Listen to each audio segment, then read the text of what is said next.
नमस्कार। इसमें काल सर्प दोष के बारे में हम कुछ उसके आंशिक लक्षण जो होते हैं वो तो हम कुछ बताना चाहते हैं कि आदमी को कैसे पता चले कि हमारी कुंडली में काल सर्प दोष है। एक तो आपको किसी पंडित के पास जाके पता चलेगा, मगर कुछ आपको अगर पता चले कि कैसे पता चले कि हाँ वाकई ये काल सर्प दोष हो सकता है, तो उसके कुछ लक्षण हैं। जैसे काल सर्प दोष मनुष्य के भाग्य में मदद करता है।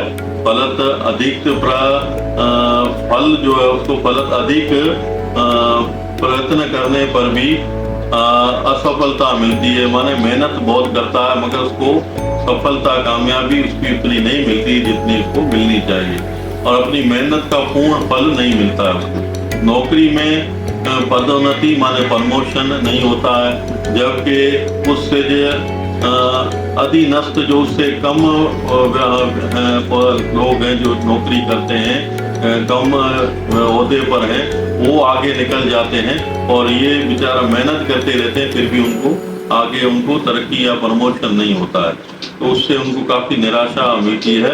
और कारोबार अगर करते हैं तो उनको बार बार ठगा जाता है और उसमें उनके कारोबार में बार बार नुकसान होता है, जिससे उनको कारोबार बार बार चेंज भी करना होता है और रिश्तेदारों से बार बार उनको ठगा जाता है, उनको उनसे उन्हीं से नुकसान मिल सकता है और बार बार धोखा उनसे मिले। इसके कारण जो है कलंकित भी पढ़ना हो सकता है कि उसके ऊपर जो कलंक लगे, कोई इल्ज़ाम लगे जिसकी वजह से उसको काफ़ी जेल भी जा सकता है, तो उनको ये काफ़ी मुश्किलें आती हैं। और जो है मुकदमेबाजी भी हो सकती है, झेलनी पड़ सकती है। और जो है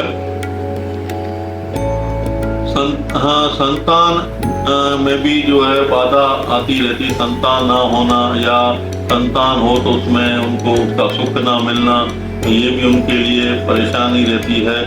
और दूसरा जो है संतान सुरक्षित उसके लिए अच्छे वर वधू महिला नहीं मिल पाता है। माने संतान के लिए जो है उनके कोई अच्छी रिश्ता मिलना, अच्छी उनके लिए कोई पत्नी मिलना, ये भी उनके लिए बहुत कठिनाई होती है। और ये लगन व सप्तम में काल सर्प योग हो तो स्त्री पक्ष कमजोर होता है और पारिवारिक शांति प्राप्त नहीं होती, इसीलिए उनको काल सर्प दोष के ये सारे लक्षण हैं। और अगर ऐसे कोई लक्षण उनको मिलते हैं तो उनको काल सर्प दोष की शांति करवानी चाहिए। ये 12 किस्म के काल सर्प दोष हैं जिनकी हम चर्चा आगे कर रहे हैं। नमस्कार, मैं महाराज जयकुमार द्विवेदी। अब हम काल सर्प दोष के बारे में चर्चा करेंगे कि काल सर्प दोष जो है कैसे बनता है कुंडली में।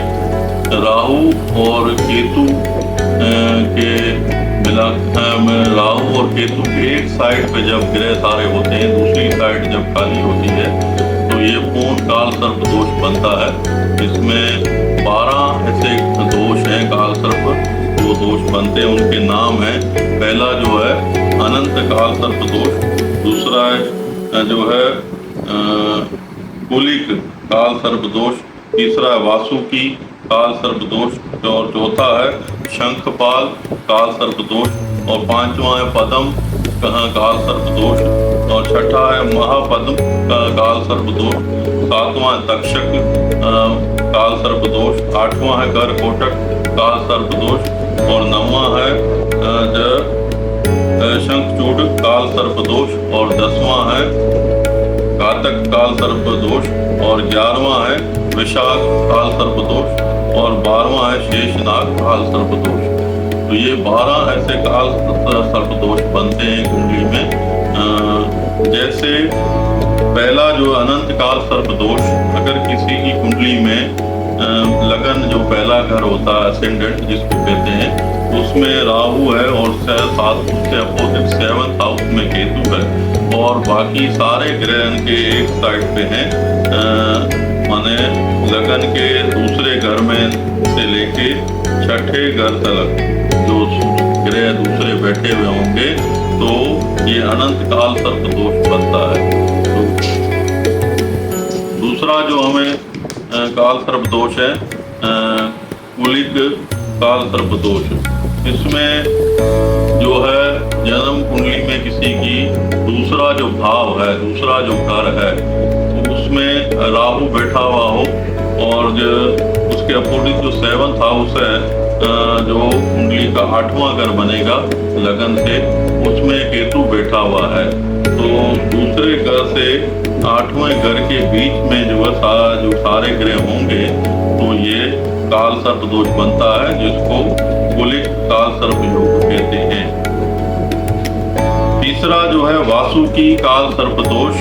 ये जन्म कुंडली में किसी की जो है लगन से तीसरा घर उसमें राहु बैठा हुआ हो और जो लगन से जो 9th हाउस में उसमें केतु बैठा हुआ हो और जो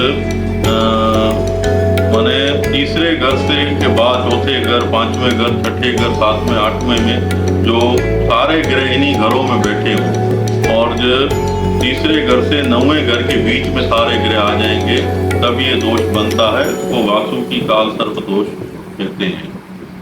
इसके बाद जो है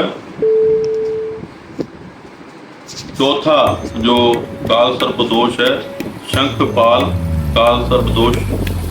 इसमें क्या 4th हाउस, लगन से जो 4th हाउस है उसमें केतु बैठा हुआ हो और सामने 10th हाउस में राहु बैठा हुआ हो, या राहु 4th हाउस में हो, 10th हाउस में केतु हो और बाकी उनके एक साइड पे सारे ग्रह हों, माने 4th हाउस के बाद जो 5, 6, 7, 8, 9 ऐसे इन ग्रहों में सारे ग्रह हों तो ये काल सर्प दोष बनता है। इसको शंखपाल काल सर्प दोष कहते हैं। उसके बाद 5वां जो है पद्म काल सर्प योग। इसमें क्या होता है 5 लगन से जो 5वां घर है उसमें राहु बैठा हुआ हो और उसके अपोजिट जो 7th हाउस 11वां घर होगा लगन से, उसमें केतु बैठा हुआ हो और सारे ग्रह उनके एक साइड पे हों तो ये दोष बनता है। वो पद्म काल सर्प योग कहते हैं।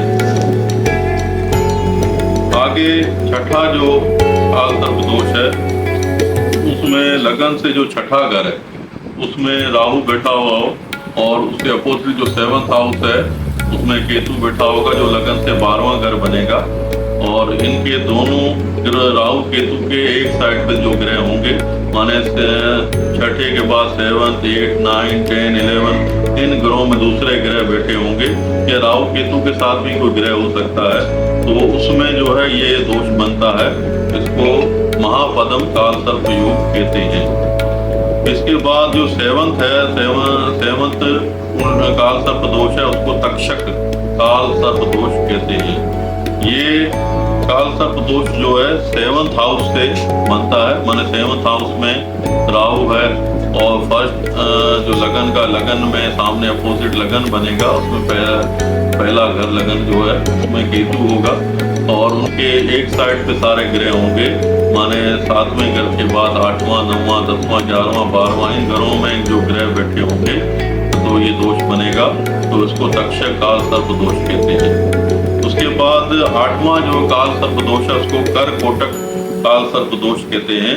ये सांपों के नाम है जो हम बता रहे हैं। तो ये काल सर्प दोष जो है कर कोटक, इसमें होता है कि कुंडली का लगन का जो है 8वां घर उसमें राहु बैठा हुआ हो और लगन से जो दूसरा घर जो राहु के अपोजिट 7th हाउस बनेगा उसमें केतु बैठा हुआ हो और एक साइड पे सारे ग्रह हों, माने 8 के बाद 9, 10, 11, 12 और जो पहला घर है कुंडली का या दूसरा घर है जहाँ केतु बैठा हुआ है, इनके राहु केतु के एक साइड पे जो सारे ग्रह होंगे तब ये दोष बनेगा।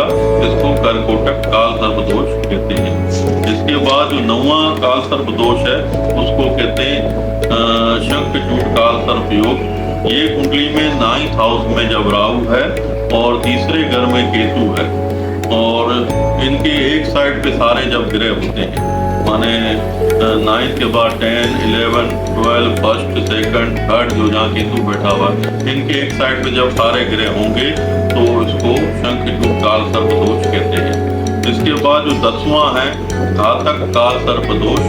इसमें कुंडली में जो है तो 10वां घर, कुंडली में जो 10वां घर है उसमें राहु बैठा हुआ है और उसके अपोजिट जो है 4th हाउस बन जो उसमें केतु बैठा हुआ है, या ऐसे ही अपोजिट हम करें जैसे 4th हाउस में राहु है, 4 चौथे में केतु, सारे एक साइड पे जब ग्रह हों तो इसको, मगर ऊपर की साइड पे हो, नीचे की साइड का हमने पहले चर्चा कर चुके हैं।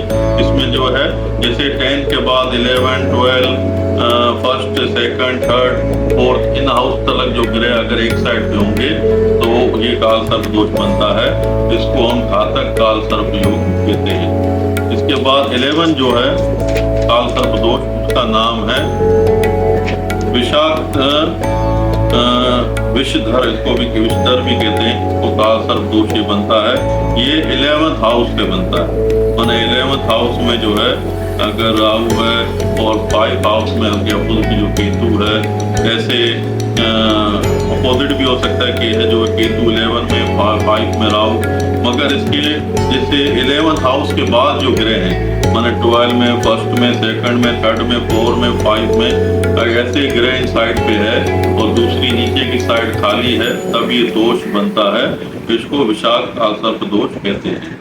इसके बाद आखिरी जो 12वां काल सर्प दोष है उसको शेष नाग काल सर्प दोष कहा जाता है।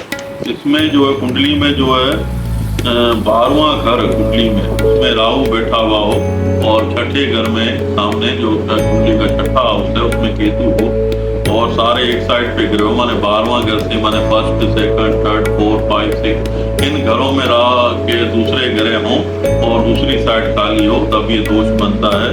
इसको शेषनाग काल सर्प दोष कहते हैं। तो ये 12 काल सर्प दोष हैं जिनके बारे में हमने आपको बताया।